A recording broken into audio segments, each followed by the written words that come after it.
रसायन जो चैप्टर चल रहा है उसमें हम जो डिस्कस करने वाले हैं आज, उसके अंदर चालकता, विशिष्ट चालकता और तुल्यांकी या मोलर चालकता के बाद हम बात करेंगे। और इससे संबंधित जो न्यूमेरिकल्स हैं, जो संख्यात्मक प्रश्न हैं, उनको भी हल करेंगे। इसके अलावा आज जो दूसरा टॉपिक हम लेने वाले हैं वो है आपका संक्षारण या कोरोजन। ठीक है, वो टॉपिक बड़ा कॉमन टॉपिक है, लेकिन उसमें किस प्रकार से विद्युत रसायन की भूमिका होती है कोरोजन के अंदर, ये भी हम लोग आज समझने वाले हैं। तो आप इसको देखिए, कल ये टॉपिक हम शुरू कर चुके हैं। तो मैंने कल आपको चालकता के बारे में बताया था। किसके बारे में? चालकता के बारे में। तो चालकता जैसा मैंने आपको कल बताया था कि या तो हम इसको आसान शब्दों में बोलें तो प्रतिरोध का व्युत्क्रम, the inverse of resistance is known as conductance. यानी प्रतिरोध का व्युत्क्रम क्या कहलाता है? चालकता कहलाता है। ये हमने कल देखा था। और उसकी इकाई क्या होती है? ओम इनवर्स या म्हो उसकी इकाई होती है। ठीक है, तो हम बात करते हैं चालकता की। हम सबसे पहले बात कर रहे हैं चालकता। अब ये किसका व्युत्क्रम है? प्रतिरोध का।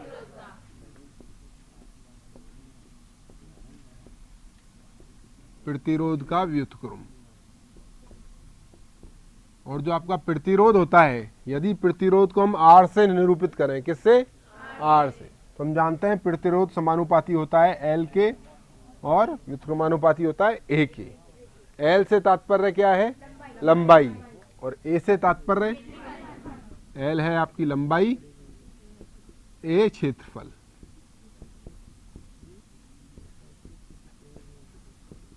ये आपका क्या है? आपका प्रतिरोध। आर क्या है? प्रतिरोध। तो आर बराबर हम लिख सकते हैं rho into l by a. R बराबर हमने क्या लिखा है? रो गुणा एल बाई ए, जहां रो क्या है? विशिष्ट प्रतिरोध।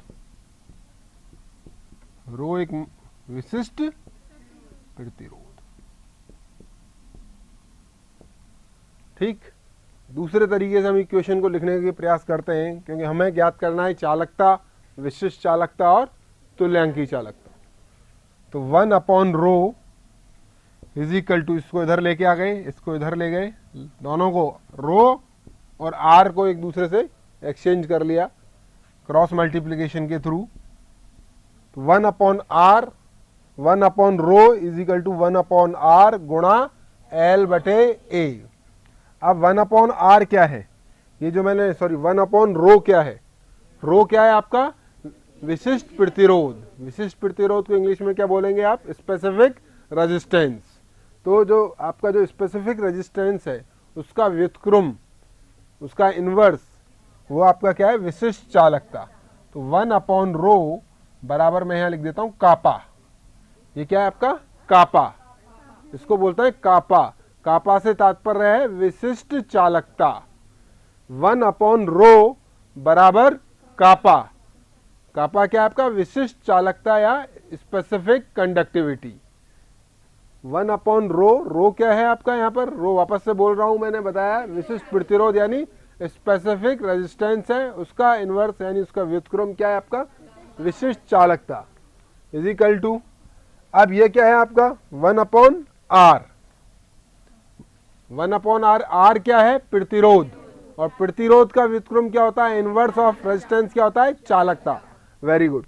तो ये चालकता कापा इज इक्वल टू सी। ठीक है, कापा इज इक्वल टू सी गुणा एल बाई ए। सबने लिख लिया? ए सी क्या है? वापस बताना पड़ेगा। 1 अपॉन आर क्या है? 1 अपॉन आर क्या है? ध्यान देंगे सब।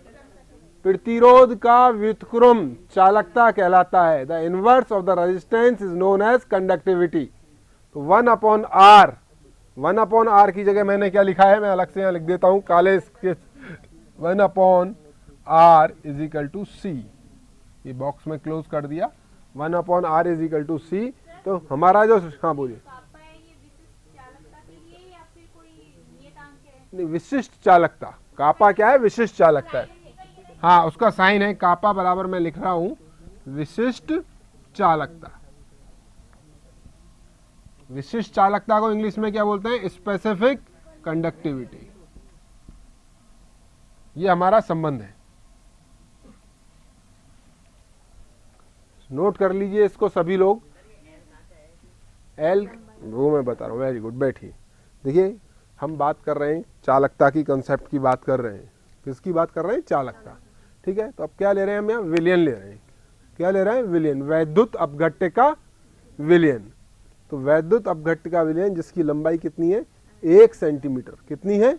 1 सेंटीमीटर लंबाई है उसकी, विलयन की। ठीक है, तो यहाँ वैद्युत अपघट्य क्या है? चालक है। वैद्युत अपघट्य क्या है आपका? चालक। और अगर आप दूसरे मेटेलिक वाले में बात में करते हैं, धात्विक चालक, तो मान लो धातु का कोई तार है, उसकी लंबाई 1 सेंटीमीटर है। यहाँ हम क्या ले रहे हैं? विलयन ले रहे हैं। क्या ले रहे हैं? विलयन। तो उसकी जो दूरी है एक सिरे से दूसरे सिरे पर, वो क्या है? 1 सेंटीमीटर। एल क्या है? लंबाई। ए क्या है? उसके अनुप्रस्थ काट का क्षेत्रफल।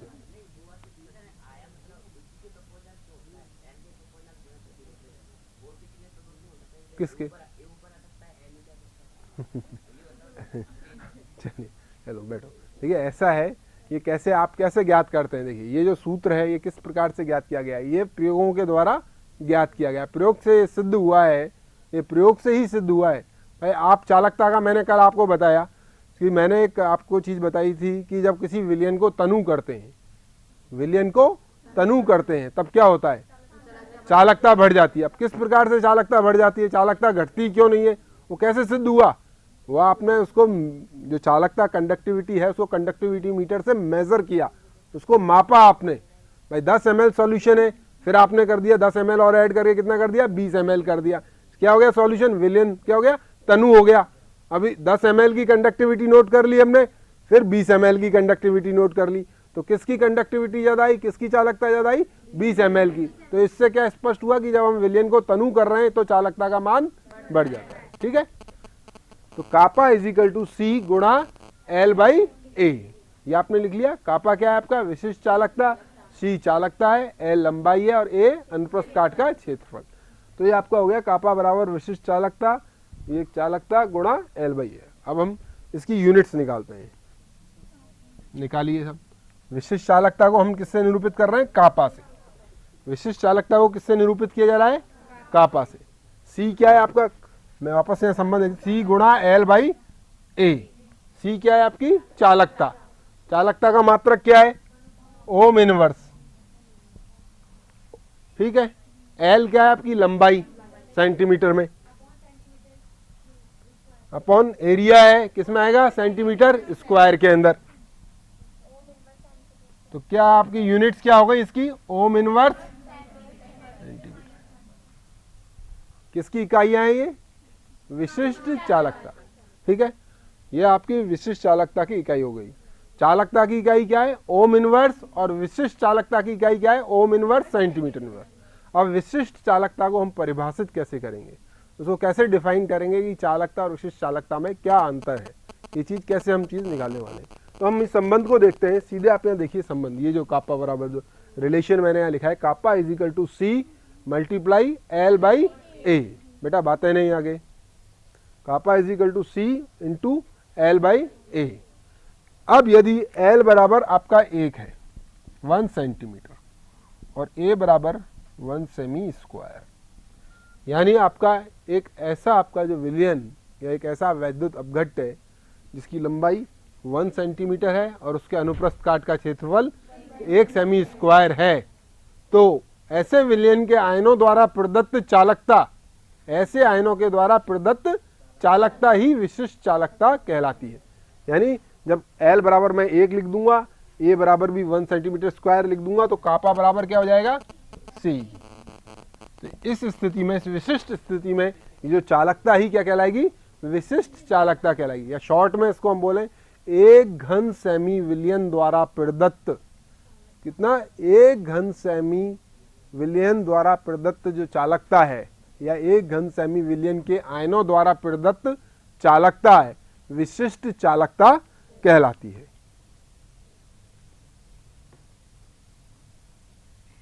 हेलो, कौन सा?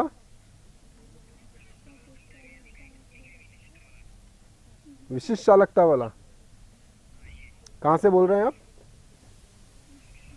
ठीक, देखिए भीनमाल से एक छात्र ने प्रश्न पूछा है कि जो विशिष्ट चालकता का आपने बताया सर, इसको एक बार वापस से बता दीजिए। तो मैं पुनः इसको एक बार दोहरा देता हूं, जो लोग नहीं समझ पाए वापस से ध्यान दें।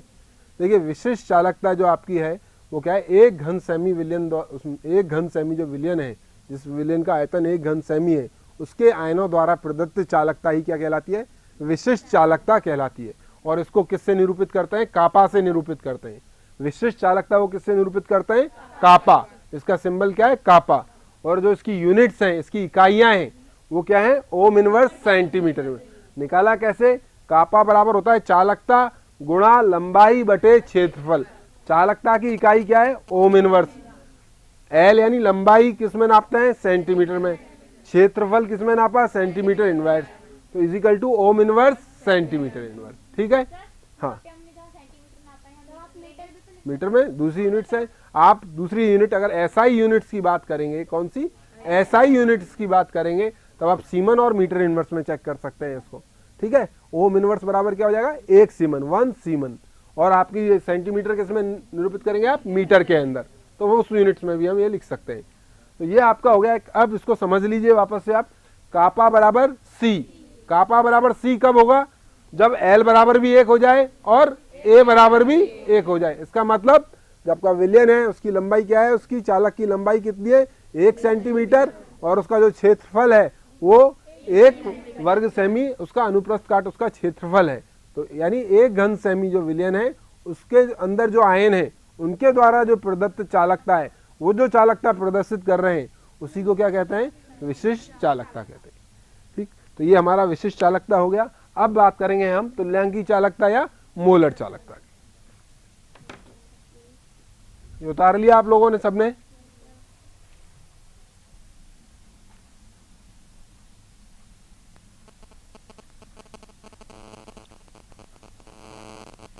तुल्यांकी चालकता या मोलर चालकता, इसकी बात करने वाले हैं। तो अब देखिए आपका जो तुल्यांकी चालकता है, जैसे आप लोगों ने पढ़ा तुल्यांकी भार, मोलर भार, ये हम पढ़ते हैं। नॉर्मलता और मोलरता आप पढ़ के आए हैं, 11वीं 12वीं में आपने पढ़ लिया है नॉर्मलता और मोलरता के बारे में। तो अगर हम इसको डिफाइन करें तो किस तरीके से हम इसको परिभाषित कर सकते हैं कि तुल्यांकी चालकता बराबर क्या होता है या मोलर चालकता बराबर क्या होता है। देखिए तुल्यांकी चालकता जो है आपकी बुक्स में, आप जो प्रतियोगी परीक्षाओं वाली किताबों में देखेंगे, उसमें इसको लैम्डा से निरूपित करते हैं। किससे निरूपित करते हैं, lambda.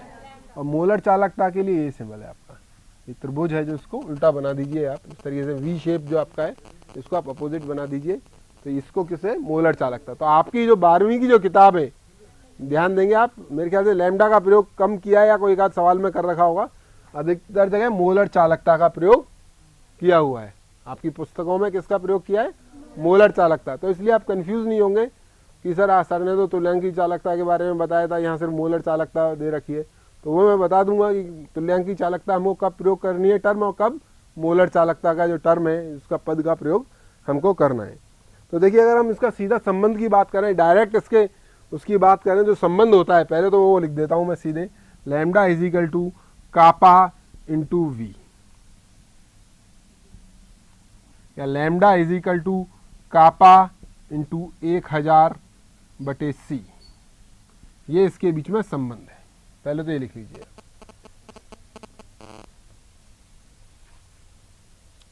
Lambda is equal to kappa into V. V क्या होता है, आयतन, volume. Lambda is equal to kappa into 1000/c। C क्या है आपकी, सांद्रता। ठीक है, सी क्या है यहाँ पर, कंसंट्रेशन। कंसंट्रेशन ध्यान देंगे, मैं लिख देता हूं, ये देखो वी के अपोजिट है वॉल्यूम के, सांद्रता। वी बराबर एक मैं लिख देता हूं, वी बराबर 1000/c। अभी इसको मैं परिभाषा बता रहा हूं, उससे आपके समझ में आएगा। अब देखिए हमने बात करी थी किसकी, विशिष्ट चालकता की। तो विशिष्ट चालकता में मैंने आपको एक चीज कही थी कि ऐसे 2 इलेक्ट्रोड जिनके मध्य की दूरी 1 सेंटीमीटर है, उनमें मतलब कोई वैद्युत अपघट्य रखा हुआ है, और उनके मध्य की दूरी कितनी है, 1 सेंटीमीटर, और उनका जो एरिया है वो है 1 सेमी स्क्वायर। कितना है एरिया, क्षेत्रफल 1 सेंटीमीटर स्क्वायर। अब यदि इसमें हम कितना, 1 ग्राम तुल्यांक, कितना, 1 ग्राम तुल्यांक वैद्युत अपघट्य मिला दो, कितना होना चाहिए वैद्युत अपघट्य, 1 ग्राम तुल्यांक। कंडीशन क्या है, 1 ग्राम तुल्यांक। तो इस विलयन के द्वारा अर्थात 1 ग्राम वैद्युत अपघट्य रखने वाले विलयन के द्वारा जो प्रदत्त चालकता है वही क्या कहलाएगी, आपकी तुल्यांकी चालकता कहलाएगी। 1 ग्राम तुल्यांक और 1 ग्राम मोल प्रति लीटर, अगर ये हम बात करेंगे, अब ये तो मैंने बोला 1 ग्राम तुल्यांक और वहाँ 1 ग्राम मोल प्रति लीटर की अगर हम बात करेंगे तब वो क्या हो जाएगी, मोलर चालकता। तो आप तुल्यांकी चालकता की परिभाषा लिख लें पहले आप। 1 ग्राम तुल्यांक, 1 ग्राम तुल्यांक घुले हुए विलयन में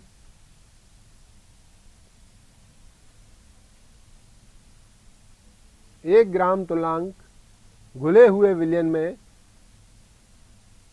सभी आयनों के द्वारा प्रदत्त चालकता तुल्यांकी चालकता कहलाती है। क्या कहलाती है, तुल्यांकी चालकता कहलाती है।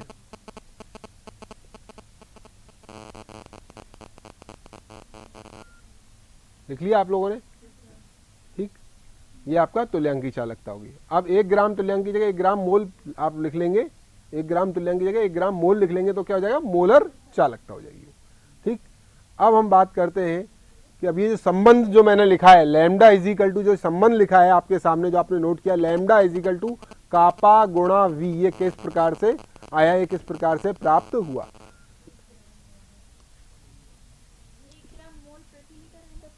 वो पर लीटर जब हम निकालेंगे ना, अभी तो 1 ग्राम मोल, 1 ग्राम मोल।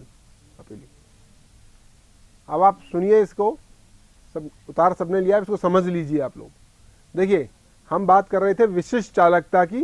विशिष्ट चालकता से मीनिंग स्पेसिफिक कंडक्टिविटी और इक्विवेलेंट कंडक्टिविटी। स्पेसिफिक कंडक्टिविटी मतलब विशिष्ट चालकता और इक्विवेलेंट कंडक्टिविटी मतलब तुल्यांकी चालकता। अब इनमें कहाँ अंतर कहाँ आ रहा है, दोनों में कहाँ डिफरेंस उत्पन्न हो रहा है। तो देखिए विशिष्ट चालकता की जब हम बात कर रहे हैं तो मैं विशिष्ट चालकता में सिंपल एक चीज बोल रहा हूँ, 1 घन सेमी विलयन द्वारा प्रदत्त या 1 घन सेमी विलयन के द्वारा जो आयन, उसमें जो आयन है उनके द्वारा प्रदत्त चालकता ही क्या कहलाती है, विशिष्ट चालकता, ठीक है। द कंडक्टिविटी प्रोड्यूस्ड बाय और given by 1 semi cube of volume, जो आपका कंसंट्रेशन सॉल्यूशन है उसके द्वारा। अब डिफरेंस कह रहा है कि जब मैं कह रहा हूं यदि ये जो विलयन है कितना विद्युत अपघट्य रखे, 1 ग्राम तुल्यांक, तो फिर जो चालकता प्रदर्शित होगी वो क्या हो जाएगी, आपकी तुल्यांकी चालकता। अब मान लीजिए मैंने मेरा जो विलयन है उसको 100 टाइम्स क्या कर दिया, तनु कर दिया। कितना कर दिया, तनु कर दिया, डाइल्यूट कर दिया, ठीक है। तो कहने का मतलब 1 घन सेमी, ध्यान देंगे 1 घन सेमी को कितना कर दिया, 100 टाइम्स। 1 घन सेमी जो विलयन है, मैंने ध्यान देंगे 1 घन सेमी जो विलयन है उसको मैंने 100 गुना, कितना 100 गुना क्या कर दिया, तनु कर दिया।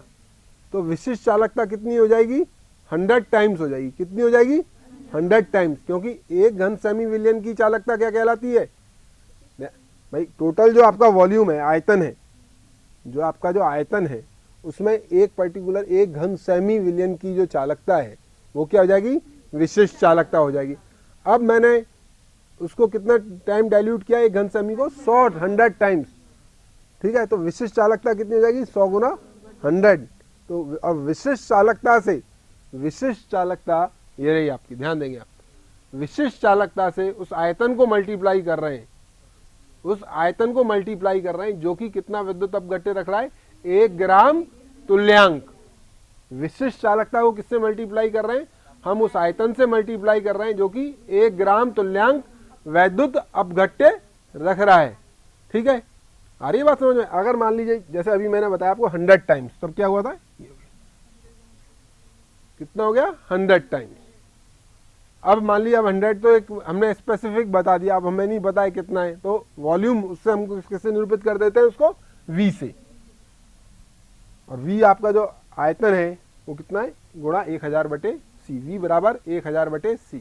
1 लीटर की जगह हम बात करेंगे, 1 लीटर की जब हम बात करेंगे, 1000 सेमी क्यूब की बात करेंगे, तब ये हो जाएगा, ये संबंध लिख लिया आप लोगों ने। वापस से पुनः मैं तीनों चीज दोहरा रहा हूं, जो लोग समझ नहीं पाए समझने का प्रयास करें। देखिए 3 टर्म्स हैं हमारे पास, एक है चालकता, दूसरी है विशिष्ट चालकता और तीसरी है तुल्यांकी चालकता। तो चालकता को अगर हम सरल शब्दों में समझें तो जितनी आसानी से धारा का प्रवाह हो रहा है वही चालकता है, और यह प्रतिरोध का व्युत्क्रम चालकता कहलाता है। ठीक, हम सभी लोग जानते हैं कि प्रतिरोध का मात्रक क्या होता है, ओम। तो प्रतिरोध का व्युत्क्रम की बात जब हम कर रहे हैं तो चालकता का मात्रक क्या हो जाएगा, ओम का उल्टा। ओम का उल्टा क्या होगा, ओम इनवर्स या म्यू। ठीक, तो ये तो आपको ही चालकता के बारे में हो गई। ठीक, दूसरी चीज जो बात आई हमारी वो आई है विशिष्ट चालकता, स्पेसिफिक कंडक्टिविटी। अब जब शब्द ही जुड़ गया है विशिष्ट, जब शब्द हमने क्या यूज कर लिया है, विशिष्ट, तो 1 घन सेमी विलियन आयतन, मतलब आपका सॉल्यूशन तो है पूरा, लेकिन उसमें से एक पर्टिकुलर आयतन हमने ले लिया, एक निश्चित आयतन ले लिया। उस निश्चित आयतन में जितने आयन हैं उनके द्वारा प्रदत्त चालकता, सारे विलियन में नहीं, एक निश्चित आयतन में। और निश्चित आयतन क्या है, 1 घन सेमी विलियन द्वारा प्रदत्त जो चालकता है वो क्या कहलाएगी, आपकी विशिष्ट चालकता कहलाएगी। ठीक, अब विशिष्ट चालकता की हमने इकाइयां भी देख ली। विशिष्ट चालकता बराबर क्या होता है, हमने संबंध यहाँ स्थापित किया। विशिष्ट चालकता को निरूपित करते हैं, जो बच्चे दूर बैठे हैं आरओटीज पर वो भी सुनेंगे, कापा से।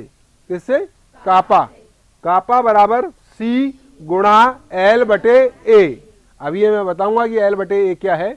C क्या है आपका, चालकता, कंडक्टिविटी, गुणा L बाई A। ये चीज हो गई क्लियर। अब इसकी हमने इकाइयां भी निकाल ली। कापा की जो इकाइयां क्या आई है, ओम इनवर्स सेंटीमीटर इनवर्स, यानी विशिष्ट चालकता की इकाई ओम इनवर्स सेंटीमीटर इनवर्स। ठीक, अब इसके बाद आता है तुल्यांकी चालकता। अब तुल्यांकी चालकता को थोड़ा ढंग से समझिए आप। तुल्यांकी चालकता क्या, अगर हम मान लीजिए हमारा इलेक्ट्रोड है, 2 इलेक्ट्रोड है, हम वैद्युत रसायन पढ़ रहे हैं, उस संबंध में आप समझ लीजिए इसको, और दोनों डिप है किसी वैद्युत अपघट्य के विलयन के अंदर। ठीक, अब दोनों इलेक्ट्रोड के मध्य दूरी मान लीजिए 1 सेंटीमीटर है, और जो एरिया है वो क्या है, 1 सेंटीमीटर स्क्वायर है। तो अब ये जो चालकता थी इस पर्टिकुलर, यानी एक सेमी क्यूब द्वारा जो चालकता प्रदर्शित हो रही थी वो तो थी आपकी विशिष्ट चालक। अब यदि इसके अंदर 1 ग्राम तुल्यांक वैद्युत अपघट्य मिला दें और फिर सभी आयनों द्वारा प्रदत्त जो चालकता है वो क्या कहलाएगी, आपकी तुल्यांकी चालकता। क्योंकि हमने मात्रा बता दी कितनी, 1 ग्राम तुल्यांक, हमने मात्रा स्पेसिफाई कर दी। पहले मात्रा कितना विलय किया है हमने, ये मात्रा नहीं बताई थी। अब हमने मात्रा स्पेसिफाई कर दी, बता दी, तो कितनी मात्रा है, 1 ग्राम तुल्यांक। तो 1 ग्राम तुल्यांक रखने वाले जो वैद्युत अपघट्य है उसके आयनों द्वारा प्रदत्त जो चालकता है वो क्या है, आपकी तुल्यांकी चालकता है। ठीक, अब तुल्यांकी चालकता का मात्रक अब ये निकालेंगे।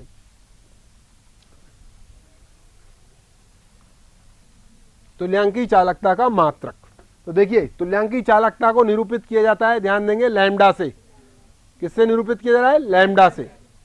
तो लैम्डा बराबर कापा क्या है आपका, विशिष्ट चालकता। विशिष्ट चालकता के मात्रक बोलेंगे ओम इनवर्स सेंटीमीटर इनवर्स इनटू, ये किसमें है, ये जो आयतन है ये किसमें है, सेंटीमीटर क्यूब।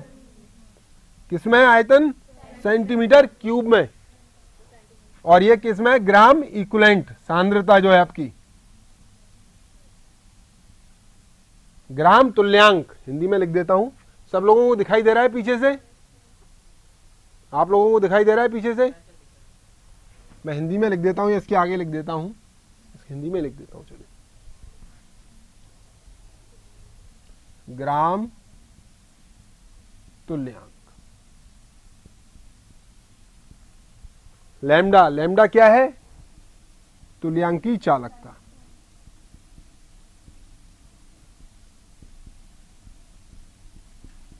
तो तुल्यांकी चालकता के जो मात्रक निकाल रहे हैं हम, यूनिट इकाई निकाल रहे हैं, वो क्या है, ओम इनवर्स सेंटीमीटर इनवर्स, ये तो किसकी थी, विशिष्ट चालकता की।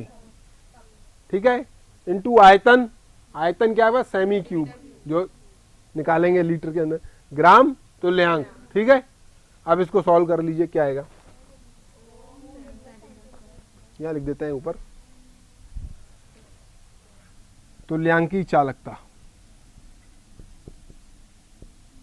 तुल्यांकी चालकता बराबर ओम इनवर्स सेंटीमीटर स्क्वायर और ग्राम तुल्यांक इनवर्स। ये किसकी इकाइयां हो गई हैं? तुल्यांक। ठीक है, हाँ हमें ग्राम तुल्यांक लिखने की जरूरत कहाँ आ रही, क्योंकि ऊपर वाला जो हमने लिखा है उसमें तो कापा इंटू वी यानी आयतन लिखा है, उसमें तो सी नहीं है ना किसमें? ऊपर वाला जो। हाँ देखिए ऐसा है, इसको समझें आप। पहले तो आप वो जो सूत्र है इसको देखें, लैम्डा इज इक्वल टू कापा गुणा वी, या लैम्डा इज इक्वल टू कापा गुणा, ये क्या है? ये उस, सुन लीजिए, ये उस जो आपका विलयन है उसका आयतन है जिसमें 1 ग्राम विद्युत अपघट्य घुला हुआ है। ये उस विलयन का आयतन है जिसमें 1 ग्राम तुल्यांक विद्युत अपघट्य घुला हुआ है। आयतन के लिए केस में व्यक्त करेंगे, आयतन को सेंटीमीटर क्यूब में व्यक्त करेंगे, तो इसलिए सेंटीमीटर क्यूब लिखा है। ठीक है, ये तो आपको समझाने की दृष्टि से, लेकिन कित आयतन की क्या इकाई क्या है? आयतन की इकाई तो लिखोगे आप। हाँ। एक minute question. Hello, good morning, कहाँ से बोल रहे हैं बेटा? झोटवाड़ा से। अच्छा बोलो आप। हाँ बोलो, आपकी आवाज आ रही है, अपना सवाल पूछिए। हाँ हाँ हाँ,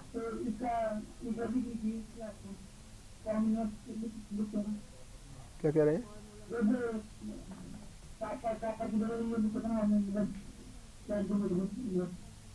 अच्छा, ये जो इकाइयां लिख रहा हूं मैं, एक मिनट, ये जो इकाई लिख रहा हूं मैं तुल्यांकी चालकता की, इसके बारे में पूछ रहे हैं आप? चलिए मैं वापस से बता रहा हूं एक बार, ठीक है? ठीक है ठीक है, चलिए देखिए, ये बच्चा है जो जोटवाड़ा से क्वेश्चन है, इन्होंने पूछा कि सर इसको वापस से बता दीजिए, और आप लोगों की जैसे इसकी भी क्वेरी थी कि किस तरीके से आया, इसको अपन वापस से एक बार देख लेते हैं। तो देखिए वापस से हम समझ लें कि अंतर क्या है। ये क्या है? आपके तुल्यांकी चालकता। पहले आप अंतर समझने की कोशिश करें। ये आपका तुल्यांकी चालकता है, ये विशिष्ट चालकता है, और V का मतलब वह आयतन जिसमें 1 ग्राम तुल्यांक आपका वैद्युत अपघट्य घुला हुआ है। V क्या है? वह आयतन जिसमें 1 ग्राम वैद्युत अपघट्य घुला हुआ है। ठीक है, वॉल्यूम। अब आपको पता है जो वॉल्यूम और कंसंट्रेशन में संबंध, पता ही नहीं पता है? ठीक है ठीक है, अब आप देखिए, अब मैंने लिखा V बराबर 1000 बटे C। C क्या है? सांद्रता, यानी C क्या है? सांद्रता। जो 1 ग्राम तुल्यांक, ध्यान देंगे, एक C क्या? C से मतलब C सांद्रता है, समझिए इसको। 1 ग्राम तुल्यांक वैद्युत अपघट्य, 1 ग्राम तुल्यांक वैद्युत अपघट्य 1000 ml में घुला हुआ है।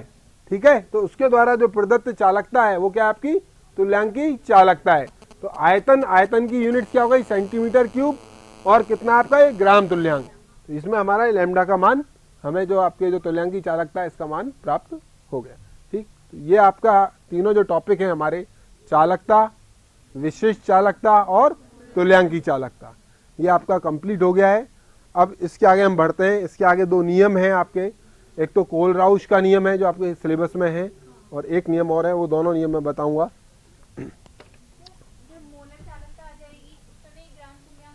हाँ, इसकी जगह आप क्या लिखेंगे? ग्राम मोल।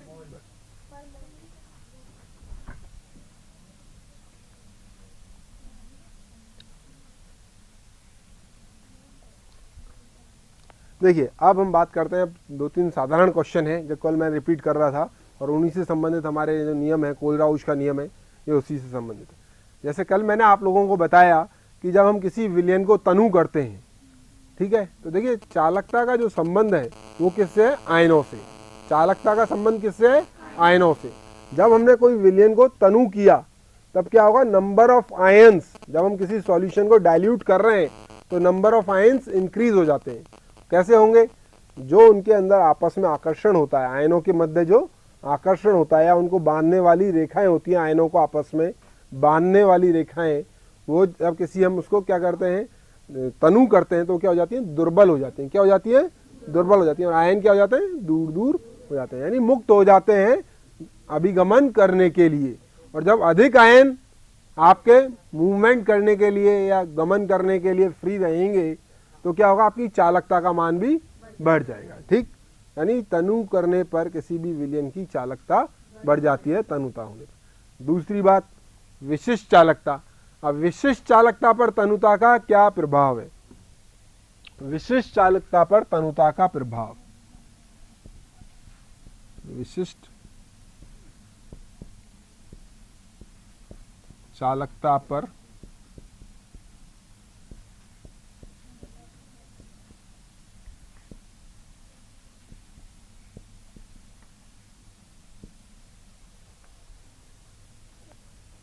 विशिष्ट चालकता पर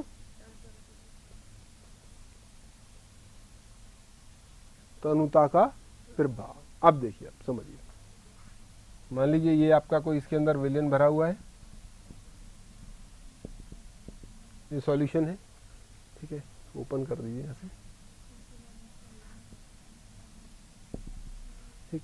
अब मैं कह रहा था पहले, तो मैंने आपको बताया कि डाइल्यूट करते हैं तब क्या हो जाता है, उसकी कंडक्टिविटी बढ़ जाती है। अब स्पेसिफिक कंडक्टिविटी यानी विशिष्ट चालकता पर क्या प्रभाव पड़ेगा? देखिए, विशिष्ट चालकता की जो परिभाषा है वो क्या कहती है कि एक घनसेमी विलयन में उपस्थित आयनों के द्वारा दी गई चालकता विशिष्ट चालकता कहलाती है। यानी एक पर्टिकुलर एरिया, इसका जो पर्टिकुलर पार्ट ले लिया, मान लीजिए ये पर्टिकुलर पार्ट है, ठीक है, ये अब इसमें एक घनसेमी, ठीक है, एक घनसेमी विलयन है, उसके द्वारा जो चालकता दी जा रही है, उसके आयनों के द्वारा जो चालकता दी जा रही है, वही क्या है, विशिष्ट चालकता। अब जैसे ही मैंने सॉल्यूशन को डाइल्यूट किया, सॉल्यूशन को डाइल्यूट करने से क्या होगा, आयतन में वृद्धि हो जाएगी। सॉल्यूशन को जब मैं डाइल्यूट करूंगा, किसी विलयन को तनु करूंगा, तब आयतन में क्या होगी, वृद्धि होगी। और आयतन में वृद्धि होने की वजह से क्या होगा, नंबर ऑफ आयन्स भी बढ़े जाएंगे। पूरे सॉल्यूशन की बात कर रहा हूं, पूरे सॉल्यूशन की, क्योंकि विलयन को हम तनु कर रहे हैं तभी तो चालकता बढ़ रही है। विलयन को तनु कर रहे हैं तभी तो चालकता बढ़ रही है। और चालकता क्यों बढ़ रही है, आयन क्या होंगे, दूर दूर हो जाएंगे, ठीक है। लेकिन एक घनसेमी विलयन में आयनों की संख्या क्या हो जाएगी, कम हो जाएगी, क्योंकि सांद्रता क्या हो रही है आपकी, कम हो रही है, और तनुता बढ़ रही है। अरे बात समझ, वापस से इसको समझ लें। एक घनसेमी यानी एक निश्चित आयतन, उसके अंदर जो आयन थे वो तनुता होने पर क्या होगा, आयन तो बाहर चले गए। तो उस पर्टिकुलर जो आपका आयतन है एक घनसेमी विलयन का, उसके अंदर तो आयनों की संख्या क्या हो गई, कम हो गई। तो इसलिए क्या हुआ, विशिष्ट चालकता पर जो तनुता का प्रभाव क्या कहता है, अगर हम तनुता बढ़ा दें तो विशिष्ट चालकता के मान में कमी हो जाती है। आ गई बात समझ में? ध्यान रखेंगे, चालकता तनुता बढ़ाने पर बढ़ती है, परंतु विशिष्ट चालकता तनुता बढ़ाने पर घटती है। ठीक। अब हम बात करेंगे तुल्यांकी चालकता पर प्रभाव या मोलर चालकता पर तनुता का प्रभाव। देखिए, जो तनुता का प्रभाव तुल्यांकी चालकता पर क्या होता है, तो हमारा सूत्र क्या था तुल्यांकी चालकता वाला, कोई बताएगा? लैम्डा बराबर क्या था, कापा इंटू वी।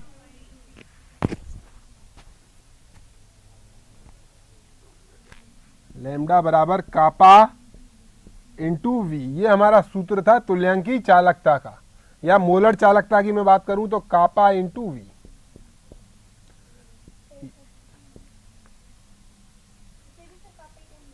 हाँ, ये तो कापा ही रहेगा, इस सिंबल का भी पता नहीं है, मुझे याद नहीं आ रहा एग्जैक्ट नेम, मैं बता दूंगा।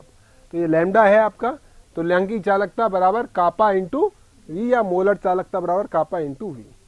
अब तनुता का क्या तुल्यांकी चालकता पर प्रभाव पड़ेगा? देखिए, जैसे ही हमने सॉल्यूशन को डाइल्यूट किया, विलयन को क्या किया, तनु किया, तो विशिष्ट चालकता में क्या आ जाएगी, जो आपके जो विशिष्ट चालकता है इसमें क्या आएगी, कमी। नीचे जो एरो किया इसका मतलब कमी हो रही है, ठीक। लेकिन वो आयतन, वह विलयन जिसमें आयन उपस्थित हैं, उसका आयतन तो क्या हो रहा है, बढ़ रहा है। आयतन क्या हो रहा है, बढ़ रहा है, और आयतन ज्यादा बढ़ रहा है, आयतन का मान ज्यादा बढ़ रहा है। ध्यान देंगे, वापस से समझ लीजिए इसको आप। तुल्यांकी चालकता या मोलर चालकता पर तनुता का प्रभाव, जब किसी विलयन को तनु किया जाता है तो तुल्यांकी चालकता या मोलर चालकता पर उसका क्या प्रभाव होता है। तो हम जानते हैं कि तुल्यांक विशिष्ट चालकता के मान में तो कमी होती है तनुता बढ़ाने पर, परंतु आयतन में क्या होती है, वृद्धि होती है। एवं ये जो आयतन में होने वाली वृद्धि इस कमी से बहुत अधिक होती है, ठीक है। वापस बता देता हूं, देखिए समझिए। मान लीजिए आपका 10 ml विलयन था, कितना विलियन था आपका? 10 ml विलियन था, ठीक। अब 10 ml से मैंने इसका वॉल्यूम कर दिया मान लीजिए 20 ml। कितनी वृद्धि हुई?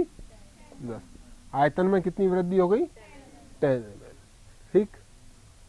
अब कंसेप्ट जो हमारा है वो ये कह रहा है कि हम विलियन को तनु कर रहे हैं। क्या कर रहे हैं? तनु कर रहे हैं। 10 आयतन 10 ml से बढ़ाकर कितना कर दिया? 20 ml। 10 ml परिवर्तन आ गया, ठीक। तनु कर रहे हैं। अब 10 ml हमने तनु तो कर दिया, लेकिन वी के मान में तो वृद्धि हो गई, 10 ml की चेंज आ गया, लेकिन जो कापा है उसमें क्या हुई? कमी आई, ठीक है। लेकिन जो कमी है, देखिए मान लीजिए वो कमी कितनी की हुई? 2 की हुई या 3 की हुई, तो इस 2 के मुकाबले में जो वृद्धि है वो अधिक हुई। इसके मुकाबले में जो आयतन में जो वृद्धि है, जो वह जो आपका जो विलियन जो कि आयन रखता है, उसके आयतन में होने वाली वृद्धि अधिक अनुपात में होती है। इस कारण से तुल्यांकी चालकता का मान बढ़ जाता है। तो यानी चालकता का मान तनुता बढ़ाने पर बढ़ता है, विशिष्ट चालकता का मान तनुता बढ़ाने पर कम होता है, लेकिन तुल्यांकी चालकता का मान तनुता बढ़ाने पर बढ़ जाता है। उसका कारण यद्यपि जो आपकी विशिष्ट चालकता में कमी उत्पन्न होती है तनुता बढ़ाने पर, परंतु जो आयतन है, जो कि जो विलियन जिसका इसमें आयन रहते हैं, उसका जो आयतन है वो अधिक अनुपात में बढ़ता है। इसलिए हमारा जो तुल्यांकी चालकता का जो फॉर्मूला है, उसके हिसाब से तुल्यांकी चालकता के मान में विलियन को तनु करने पर वृद्धि हो जाती है।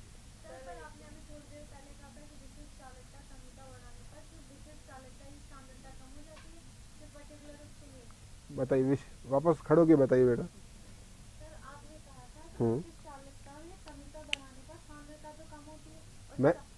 मैंने कहा, सुनिए वापस से सुनिए, मैंने बताया था विशिष्ट चालकता के आप तो पहले तो ये कंफर्म कर लीजिए कि सांद्रता और जो तनुता है उसको आप दिमाग में क्लियर करिए। पहले तो कंसंट्रेशन और आपका जो डाइल्यूशन है, ठीक है, अपोजिट है, ठीक है। ये क्या है? अपोजिट है। आप एक साथ यूज नहीं करेंगे, वहीं डाइल्यूशन यूज, वहीं तनुता यूज कर रहे हो, वहीं सांद्रता यूज कर रहे हो, दोनों विपरीत है।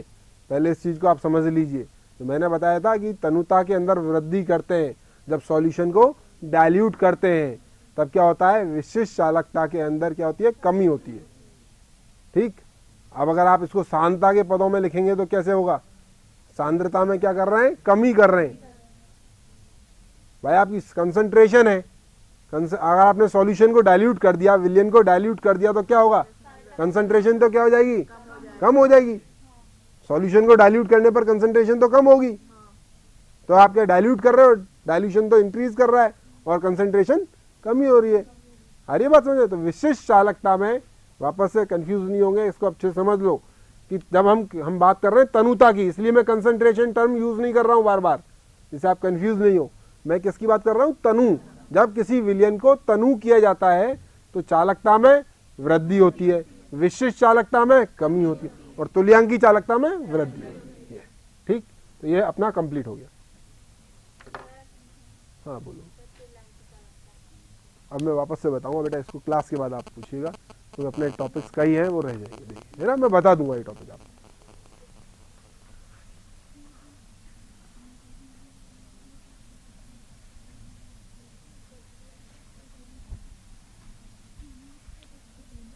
अब देखिए आप, हम बात करते हैं प्रबल विद्युत अपघट्य और दुर्बल विद्युत अपघट्य की। आप समझिए, प्रबल विद्युत अपघट्य क्या होते हैं? प्रत्येक सांद्रता पर, यानी जितने भी कम सांद्र विलयन है या अधिक सांद्र विलयन है, उस पर क्या होते हैं? लगभग पूर्णतः आयनित होते हैं। क्या होते हैं? वो आयन्स वाली अवस्था में रहते हैं। जैसे हम उदाहरण ले लें, NaOH, HCl, ठीक है, NaOH है, HCl। NaOH पूरी तरीके से अपने किस आयन में डिसोसिएट है? NO और OH। इसी प्रकार HCl, H+, ये क्या है? आपके प्रबल विद्युत अपघट्य, स्ट्रॉन्ग इलेक्ट्रोलाइट्स। क्या है? आपके स्ट्रॉन्ग इलेक्ट्रोलाइट्स, ठीक है। वो कंप्लीटली डिसोसिएट होते हैं, वो अपने आयनों में कंप्लीटली वियोजित होते हैं प्रत्येक सांद्रता पर। यानी आपका अधिक सांद्र विलयन है या कम सांद्र विलयन है, या दूसरे तरीके से इसको बोल रहे हैं तनुता का इन पर बहुत अधिक प्रभाव नहीं पड़ता। फर्क पड़ता है, मैं ये नहीं कह रहा हूं कि बिल्कुल फर्क नहीं पड़ता है, फर्क पड़ता है लेकिन बहुत कम। ठीक है, किसकी तुलना में? दुर्बल विद्युत अपघट्य की। जैसे CH3COOH acetic acid. Acetic acid क्या है आपका? वीक एसिड है। क्या है? दुर्बल अम्ल है। क्या है आपका? दुर्बल विद्युत अपघट्य कह लीजिए या दुर्बल अम्ल आपका है। तो ये किसमें वियोजित होता है? CH3 एसिटेट आयंस और H+ आयन। लेकिन ये पूर्णतः वियोजित नहीं होता है। हर सांद्रता पर, प्रत्येक सांद्रता पर, यानी अगर आपका विलयन बहुत अधिक सांद्र है, ध्यान देंगे, यदि आपका विलयन क्या है? बहुत अधिक सांद्र है, यानी आयन क्या है? पास पास है, तो ये वियोजित, इसके वियोजन होने की संभावनाएं कम होती हैं। बहुत दुर्बल तरीके से वियोजित होता है। बहुत कम एसिटेट आयन मिलेंगे और बहुत कम ही H+ आयन मिलेंगे अगर सांद्रता ज्यादा है। लेकिन जैसे ही मैं विलयन को तनु करता हूं, क्या करता हूं? डाइल्यूट करता हूं, यानी सांद्रता क्या कर रहा हूं? कम कर रहा हूं अब। ठीक है, तो जैसे ही मैं विलयन को क्या कर रहा हूं? तनु कर रहा हूं, तो क्या होंगे? आयंस क्या होंगे? दूर दूर होंगे। एसिटेट आयन अलग हो जाएगा, H+ आयन अलग हो जाएगा। तो इसकी जो आपके वियोजन की जो है उसके क्षमता बढ़ जाती है। जो आयन जो वियोजित होते हैं वो बढ़ जाते हैं। तो इससे संबंधित एक नियम हम यहाँ लिख रहे हैं, उसको आप देखिए।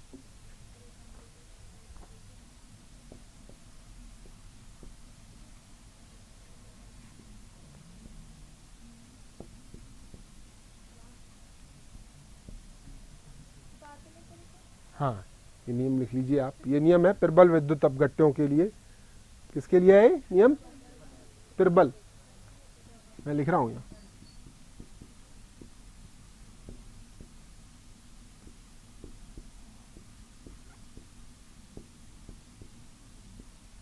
प्रबल विद्युत अपघट्य के लिए तुल्यांकी चालकता ज्ञात करने का नियम।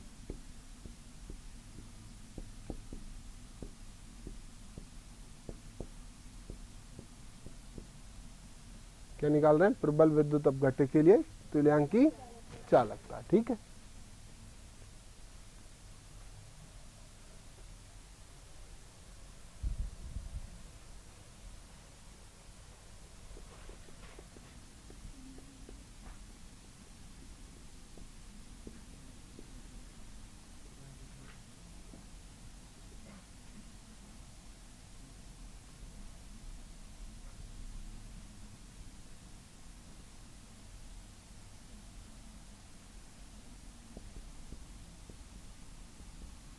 उसको समझ लीजिए आप। देखिए मैंने लिखा है lambda C = lambda infinity minus B√C। ठीक है, लैम्डा से क्या तात्पर्य है? तुल्यांकी चालकता।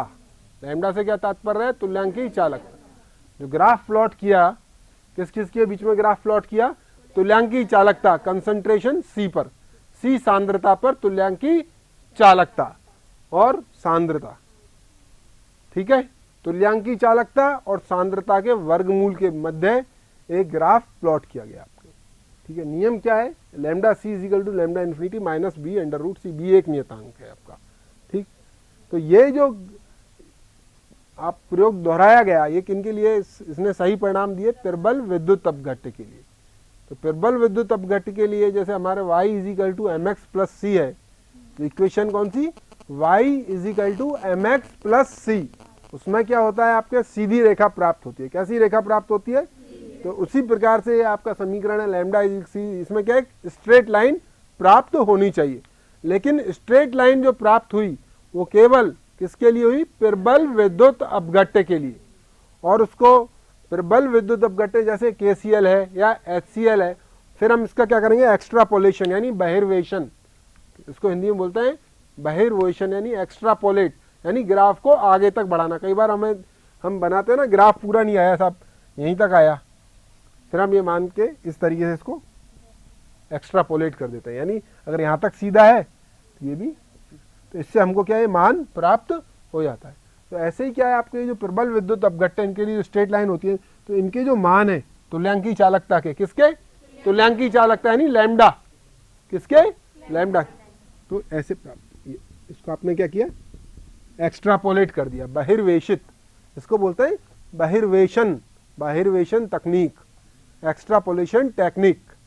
ठीक, वापस से आप इसको समझ उतार तो सबने लिया है, इसको समझ लीजिए भाई। जो लोग नहीं समझ में आ रहा है उनको, समझने की कोशिश करिए।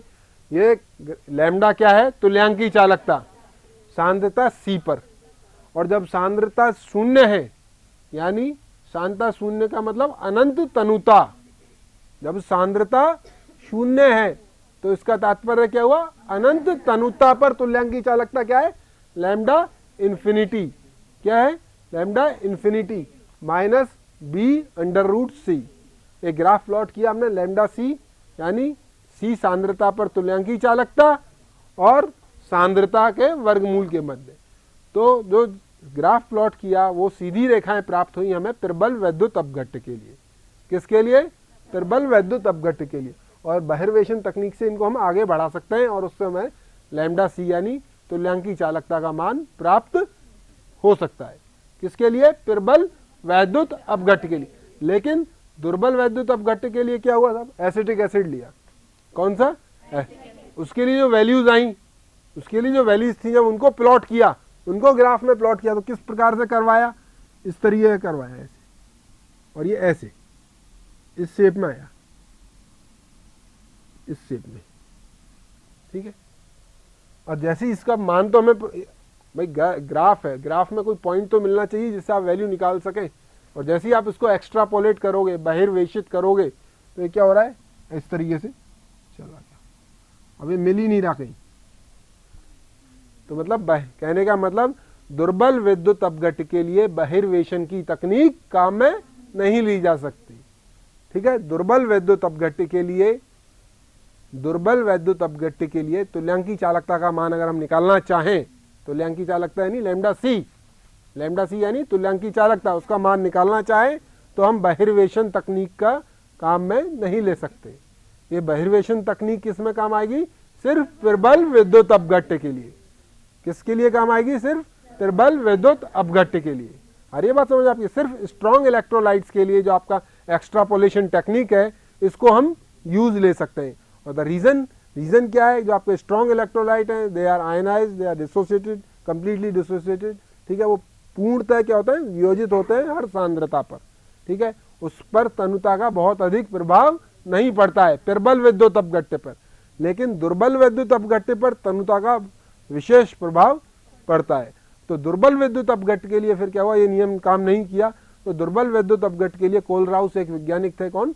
कोलराउस, उन्होंने नियम दिया, उसकी बात करते हैं। ये उतार लिया।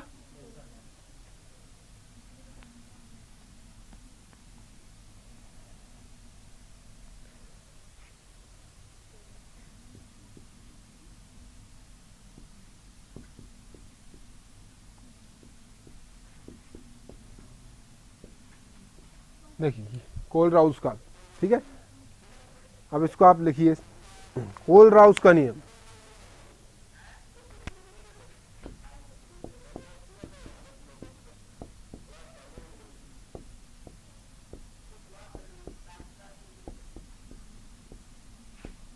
टाइम कितना हो गया? 12:11।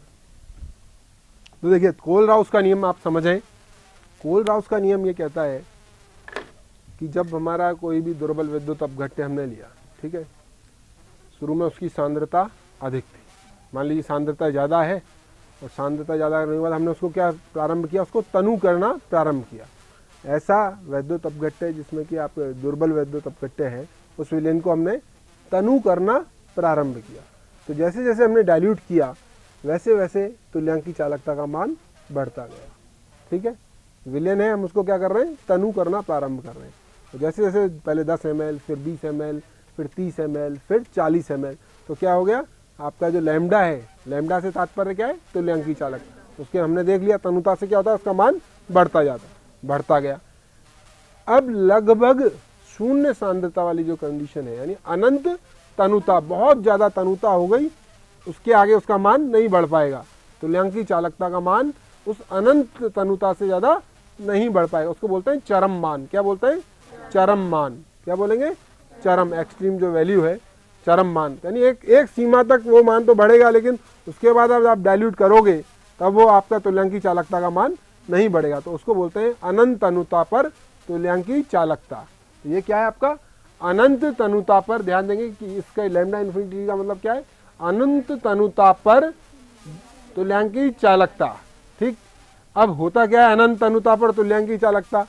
अनंत तनुता पर तुल्यांकी चालकता पर यह होता है कि आपका जो धनायन है और जो ऋणायन है, जैसे एसिटिक एसिड के केस में हम लें तो एक एसिटेट आयन है और H+ आयन है, वो क्या बिल्कुल अलग अलग हो जाते हैं, क्या हो जाते हैं, दूर दूर हो जाते हैं। अनंत तनुता पर जब सॉल्यूशन बहुत ज़्यादा डाइल्यूट कर दिया जाए, बिल्कुल वो सेपरेट हो जाएंगे और वो माइग्रेट करेंगे, वो अपने गमन करेंगे, स्वतंत्र रूप से वो क्या करते हैं, गमन करते हैं। अनंत तनुता पर क्या होते हैं, वो स्वतंत्र रूप से गमन करते हैं एवं एक दूसरे को प्रभावित नहीं करते, ना एक दूसरे से प्रभावित होते हैं। तो उनकी जो तुल्यांकी चालकता है, यानी जो अनंत तनुता पर जो तुल्यांकी चालकता है किसी विद्युत अपघट्य यानी दुर्बल विद्युत अपघट्य के लिए, अनंत तनुता पर जो तुल्यांकी चालकता है वो उसके धनायन यानी कैटायन एवं एनायन, एनायन का मतलब ऋणायन, उसके धनायन एवं ऋणायनों की जो पृथक पृथक जो तुल्यांकी चालकता है उनके योग के बराबर होती है। आ गई बात समझ में आपके? अब वापस से एक बार इसको समझ लीजिए, फिर लिख लीजिएगा आप। मैंने ये सूत्र लिखा है, कोल-राउश का नियम है दुर्बल वैद्युत अपघट्यों के लिए। आपको पता लग गया होगा प्रबल वैद्युत अपघट्यों में, और ग्राफ खींचा था उसमें दुर्बल में क्या दिक्कत आ रही थी, उसको एक्स्ट्रापोलेट करके हम उसका मान नहीं निकाल पा रहे। फिर कोल-राउश ने दुर्बल विद्युत अपघट्य के लिए नियम दिया, उस नियम में उसने बताया कि ये क्या है, कोई जो दुर्बल विद्युत अपघट्य है उसके लिए अनंत तनुता पर तुल्यांकी चालकता, ये मैं लिख देता हूं यहाँ पर, लैम्डा इन्फिनिटी, अनंत तनुता पर तुल्यांकी चालकता। ठीक है,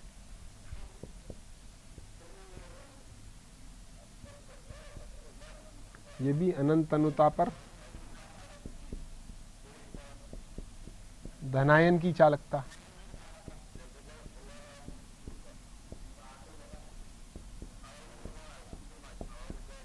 और लैम्डा इन्फिनिटी ए अनंत तनुता पर ऋणायन की चालकता।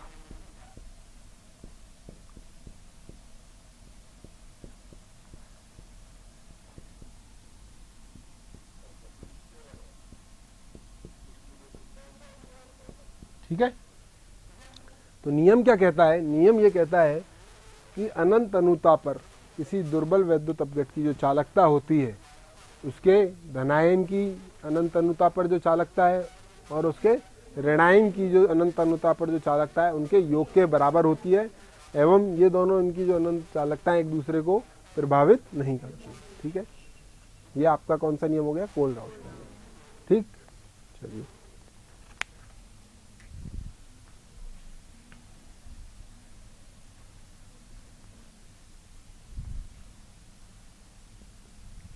अब जल्दी से हम एक न्यूमेरिकल लेंगे बस, अब टाइम कम है इसलिए, नहीं तो मैं 3-4 न्यूमेरिकल थे मेरे पास।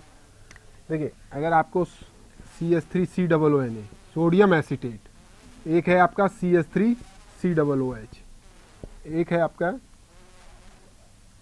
HCl और एक है आपके NaCl। एग्जाम में जो न्यूमेरिकल पूछे जाते हैं उसके बारे में मैं बात कर रहा हूँ।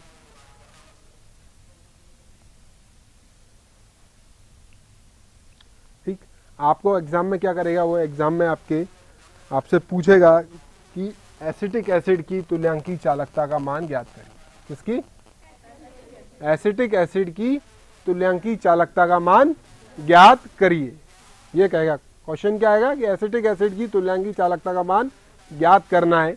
आपको सोडियम एसीटेट की तुल्यांकी चालकता का मान दे देगा, वो HCl के लिए तुल्यांकी चालकता का मान दे देगा और NaCl के लिए दे देगा। ठीक है, एक न्यूमेरिकल है, ये वैल्यूज मैं लिख देता हूँ, आप देख लीजिए। HCl के लिए 426.2,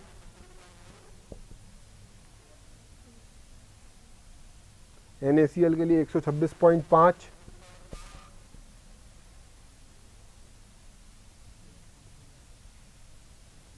और इसके लिए 91.0। ठीक, ये क्या है,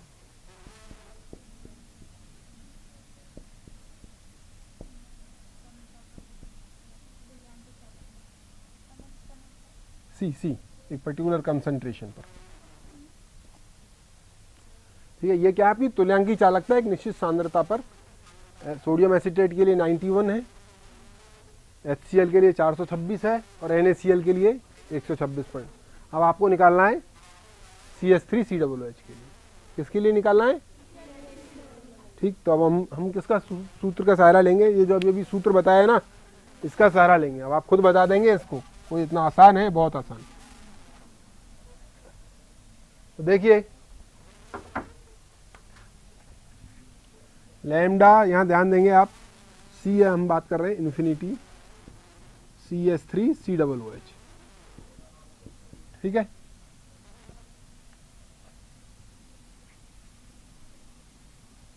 acetate ion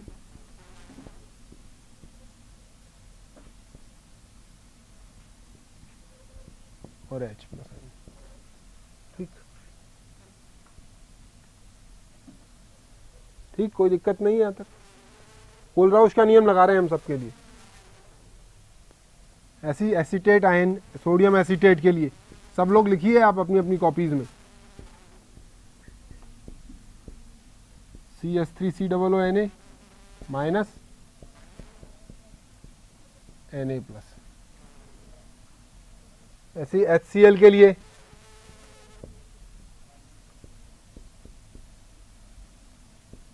Cl minus H plus और NaCl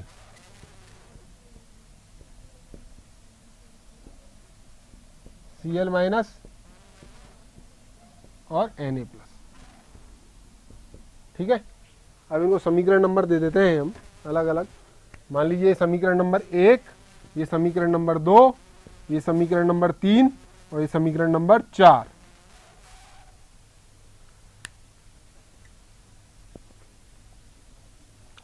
अब समीकरण 2 ध्यान सबने उतार लिया है?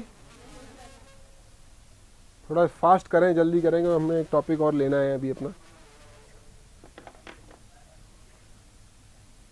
देखिए मैंने आपको सवाल में दोहरा देता हूं, जो बच्चे सुन रहे हैं उनको एक बार वापस, जिन्होंने उतार लिया वो सुन लें। हमें सोडियम एसीटेट CH3COONA उसकी तुल्यांकी चालकता का मान दिया है, वो है 91.0। हम दूसरा हमको मान दिया है HCl का, इसकी तुल्यांकी चालकता का मान दिया है वो कितना है? 426.2। इसके अलावा हमें दिया है सोडियम क्लोराइड, इसका मान है 126.5। हमसे एग्जाम में जो सवाल पूछा गया है, एग्जाम में सवाल पूछा है कि एसिटिक एसिड जो कि एक दुर्बल वैद्युतपघट्ट है, उसके लिए तुल्यांकी चालकता का मान ज्ञात करिए। हम किसका प्रयोग करेंगे? कोलराउश के नियम का। उसके नियम से हमने क्या किया, इन सबको उनके अलग अलग पॉजिटिव आयन और नेगेटिव आयन यानी धनायन और ऋणायन में विभक्त कर लिया। ये सूत्र लिख लिया हमने। हमको निकालना है नंबर 1, ये ज्ञात करना है। अब 2, 3 और 4 हमारे पास समीकरण है, तो समीकरण नंबर 2 और 3 को जोड़ दीजिए और 4 को घटा दीजिए। 2 और 3 को जोड़ के 4 को घटा दीजिए। तो देखिए आप, एक ये जो मैं ये रेड से कर रहा हूं इनको, ये जो मैंने सर्किल किया है, गोले बनाए, ये क्या हो जाएंगे? कैंसिल हो जाएंगे।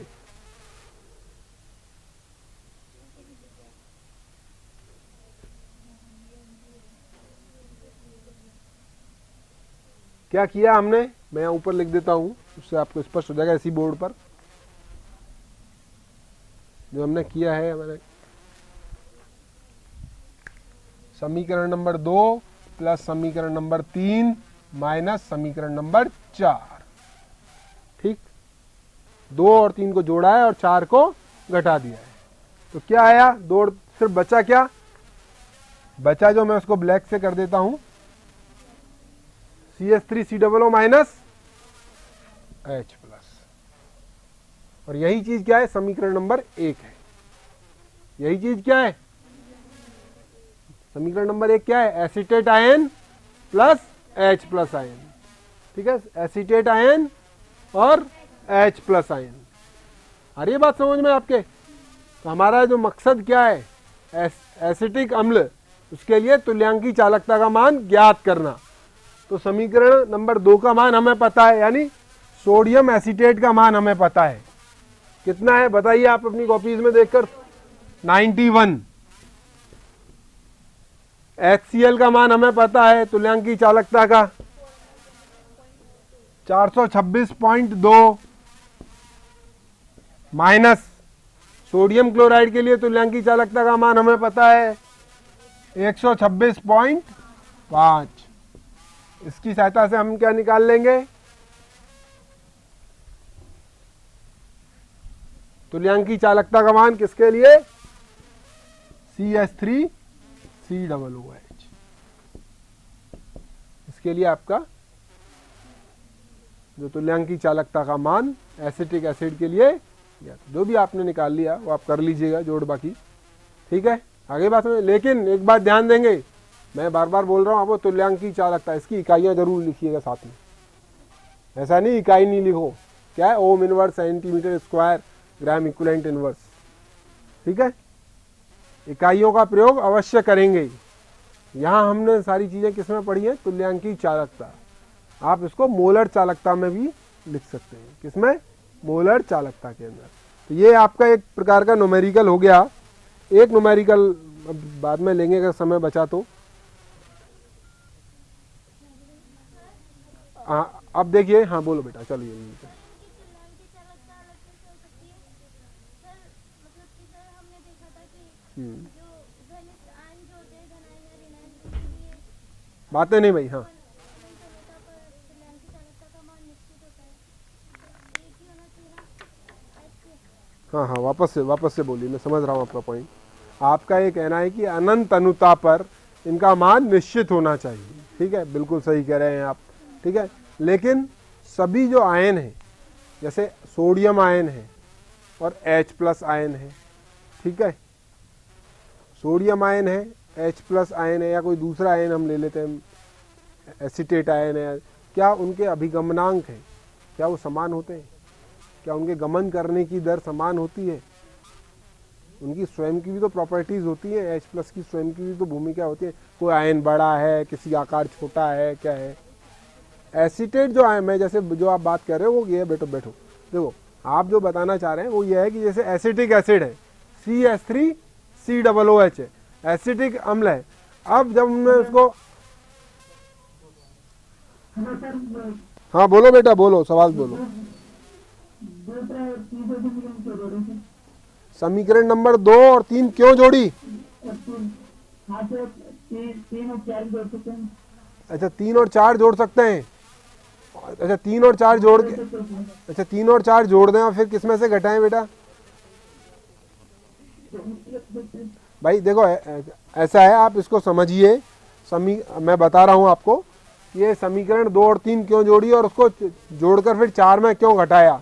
हमारा जो सवाल है बेटा, हमारा जो सवाल है वो क्या है कि हमें निकालना है एसिटिक अम्ल यानी CH3COOH। उसके लिए तुल्यांकी चालकता का मान ज्ञात करना है। किसके लिए? एसिटिक अम्ल के लिए तुल्यांकी चालकता का मान ज्ञात करना है। तो उसका तरीका क्या है? हमारे पास सोडियम एसिटेट की तुल्यांकी चालकता का मान हमें दे रखा है, एक HCl का दे रखा है और एक NaCl का। तो जो कॉमन आयन है, यानी जो सब में कॉमन आयन आ रहे हैं, उनको हम क्या करेंगे? हटाएंगे। तो उसका कोई ना कोई तरीका करना पड़ेगा। तो उसका तरीका यही है कि 2 और 3 को जोड़ दो तुम और 4 को घटा दो उसमें से। उससे क्या होगा, आपके जो कॉमन आयन है, जैसे क्लोराइड आयन है और आपके सोडियम आयन है, वो तो कट जाएंगे और खाली क्या बच जाएंगे? H+ आयन और एसीटेट आयन। और ये H+ आयन और एसीटेट आयन ही हमको एसिटिक एसिड से मिलते हैं। इसलिए हमने 2 और 3 को जोड़ा और फिर उसको 4 में से घटाया। क्या कह रहे हैं? चलिए बेटा, ऐसा है, सुनिए मेरी बात। हाँ, अब देखिए, आप लोग जो ROTs पर बैठे हैं और सभी छात्र जो यहाँ बैठे हैं, उन सबसे मैं एक बात अवश्य कहना चाहूँगा कि जो मैं यहाँ पढ़ा रहा हूँ, रात्रि 8 से 9 के बीच में, 8 बजे से लेकर 9 बजे के बीच में मेरा जो फ़ोन नंबर है वो इस आपकी स्क्रीन पर डिस्प्ले हो रहा है, दिखाया जा रहा है। अगर आपकी कोई भी शंका और है तो आप 8 से 9 के बीच में फ़ोन करें और जो वैद्युत रसायन जो आज पाठ पढ़ाया है उसकी समस्याओं का समाधान अवश्य किया जाएगा। तो आज आपका क्या काम है, अभी जो आपको पढ़ाया है उसको आप जाके पढ़ेंगे एक बार घर पर, और जो टॉपिक नहीं समझ में आया है वो आप मेरे से फ़ोन पर आपकी समस्या का समाधान किया जा सकता है। चलिए।